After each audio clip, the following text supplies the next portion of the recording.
বহিতেছে মলয় বাতাস। লক্ষ্মী দেবী বাবে করি বসি নারায়ণ, করিছেন নানা কথা সুখে আলাপন।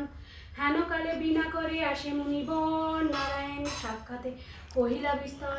তারপর করজোরে কর প্রণতি, কহিল নারদ মুনি নারায়ণ প্রতি। কহ মাতায় কেমন তোমার বিচার, চঞ্চল চপলা প্রায় ফিরি দ্বারে দ্বার। পলকের তরে তব নাহিক স্থিতি, মর্তবাসী সদা তাহায় ভুগিছে দুর্গতি। সততা করিয়া রত নর নারীগণ, অসহ্য যাতনা পায় দুর্ভিক্ষ ভীষণ। অন্নাভাবে শীর্ণকায় বলহীন দেহ, ক্ষুধা কষ্টে আত্মহত্যা করিতেছে কেহ। অতি প্রিয় প্রাণাধিক পুত্রকন্যাগণে, করিতেছে পরিত্যাগ অন্যের কারণে। বল বল বল দেবী কি পাপের ফলে, ভীষণ দুর্ভিক্ষ সদা মর্তবাসী জলে।